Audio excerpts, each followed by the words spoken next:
New Year's Eve, December 31st, 2016, 8 a.m. I'm starting my holiday call for the pediatric radiology portion of our practice. I'm at a children's hospital on my computer workstation, reading imaging studies on sick children from all over our community, just getting into the flow of things, settling into a reading groove, knowing what procedures I will be performing later that morning, when at 8:32 a.m., my phone rings. "This is Dr. Barr," I say. "Is this Dr. Lori Barr?" says the lady with a decidedly North Alabama accent. She sounded more like, "Is this Dr. Lori Barr?" "Yes, it is," I said, and my mind starts racing. See, my father had recently been an inpatient at the major hospital in their community, and I immediately thought something had happened to him. "I hate to be the bearer of bad news," she said. Now I'm really thinking the worst. But I really wasn't. What she said next took me completely by surprise. Welcome to the Doctor's Mentor Show. If you believe that medicine is an industry and not a profession, if you enjoy submitting complex reimbursement claims, or you would do another residency just for fun, be advised, you're about to be offended. You should probably leave now. All this talk about mentoring doctors is ridiculous. I thought doctors learned to do everything better than everyone else the first year of medical school. At least that's the way they act. If you love assisting patients with vitality breakthroughs, if the right to practice medicine without interference is important, and you want expert tips for practice freedom and profits to support your epic life, welcome aboard and prepare to be blown away. The Doctor's Mentor Show starts now. Here's your host, Dr. Lori Barr.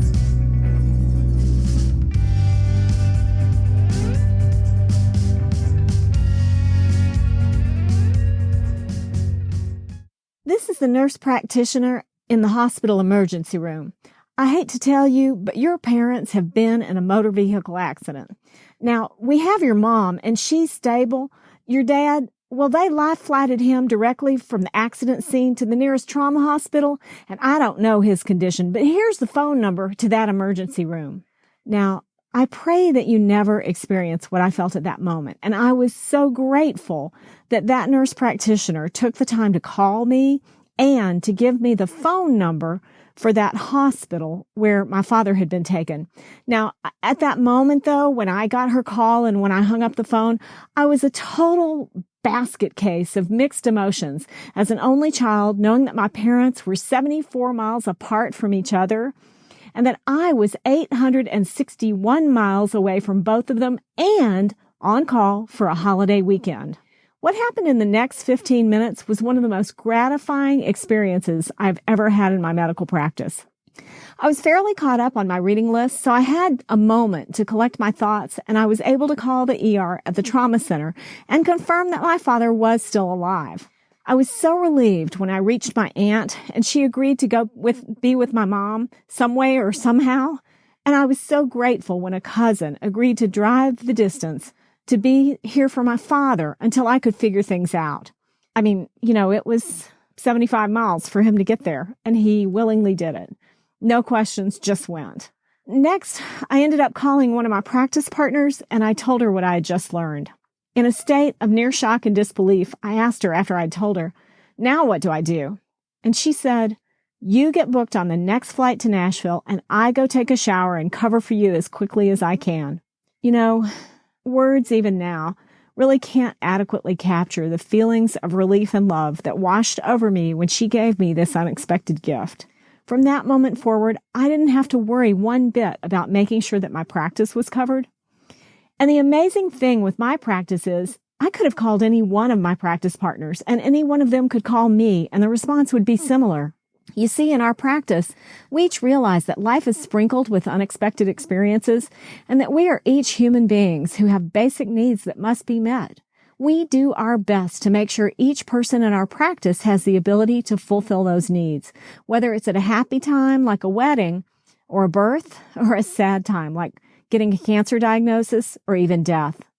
What I didn't realize as I boarded that plane to Nashville is just how much I would learn as I spent countless hours sitting in hospital rooms, waiting rooms, and rehab facilities outside of the scope of my own practice. Today's topic: love. Love and gratitude. During this past year, while my parents have recovered from their accident, our whole family has had an amazing growth opportunity, and there are 4 major takeaways that I learned that I want to share with you today. First, make sure you spend the majority of your career in a practice that lets you live life fully. I love my medical practice. If you cannot find the kind of practice that lets you do that in your community, then either move or start building it for yourself. I'm so grateful for my practice partners and all of the employees at our company who made my life easier this past year while I assisted my parents in their recovery. Second, do not let someone you love endure a hospital experience alone. I've been telling my family and friends this for the past 20 years, and it is even more timely today. There simply is not immediate help available all the time, even in the best of hospitals. If you're alone and you need assistance to go to the toilet and the patient in the next room is suffering from something more acute, guess what? Without the assistance of a loved one or a paid private attendant, you might find yourself wetting your pants. So if at all possible, keep a person at the bedside around the clock as much as possible. Our family is positive that this was a lifesaver in a couple of instances where wrong medicine administration and wrong procedure near misses were avoided simply because a family member was there and not afraid to question the staff about what was about to happen. I'm so grateful that my family and our friends rallied to the aid of my parents during their extended recovery. Thank you, thank you, thank you. Third, BYOL. No, not liquor. Bring your own levity. As a pediatric radiologist, my practice world is filled with curious and often frightened children who are not usually responsible for the conditions that land them in the imaging department where we meet. It's filled with amazingly optimistic caregivers, imaging technologists, nurses, physician assistants, speech therapists, occupational therapists, physical therapists, doctors, and other staff members who want to see the children smiling and happy, and who know how to be playful in the face of adversity. Who knows? Maybe it's just that natural Texan I-can-do spirit that I encounter all around me here in Austin, and not the children's environment at all. All I know is, when I'm practicing in Austin, I'm surrounded by optimism that's infectious. And what I discovered being in the Southeast, and mainly in adult care environments, is that this particular kind of playful optimism that helps children to feel better fast is not encouraged. And that, to me, is a real shame, because no matter how old you are, it helps to smile and laugh when you are mending. I'm extremely grateful that my family and most of our friends are gifted storytellers who are pretty funny and who could at least elicit a smile from even the most serious of the adult caregivers. This makes it more fun for the care team to come and visit your room when you're a patient. If you don't perceive yourself as funny or a good storyteller, or maybe you just find yourself too sick or too tired to muster the energy to be entertaining, you can always revert to the tried and true method my father learned as a Coast Guardsman, where international protocol is of prime importance. Daddy would always make sure he knew 3 things about his caregivers, and I know this is what he learned learning international protocol in the Coast Guard. He would learn, number 1, how did he or she want to be addressed? Number 2, what is one unique characteristic about this person that you can get curious about? And number 3, what is one thing that they really enjoy? So once he knew those 3 things, even when my father was feeling really ill, he had a fallback conversation starter or continuer to allow the caregiver to talk a little bit about themselves. Remember, for most people, they themselves, that's their own favorite topic of conversation. So if you can get curious about the other person and ask them questions that you really would like to know more about the answer to, it's a great way to help the other person feel more comfortable around you. It lightens the moment. That is levity, even if it's not ha-ha funny. So bring your own levity. Last, provide spiritual support for people who are getting better. I'm so glad that I work in an environment that allows me to exercise my spiritual rights, and I'm so grateful that my parents were in recovery environments where spirituality was nurtured during the healing process. What I mean by that is none of us were discriminated against for wanting to ask God for His mercy, for His forgiveness, and for His assistance during this major growth opportunity. If a caregiver came in while we were praying, they'd respectfully join us. The care team members were excited to see how many people from the Lord's body sent cards and visited and brought food and other comfort items while my folks were recovering. One of the most touching moments for me personally was when my practice partners took time out to pray for my family. And even those who didn't believe in God, they still sent good intentions for our family. It means so much. So there you have 4 major takeaways that a surprise on holiday call taught this physician about gratitude. Number 1, spend your career in a practice that lets you live life fully.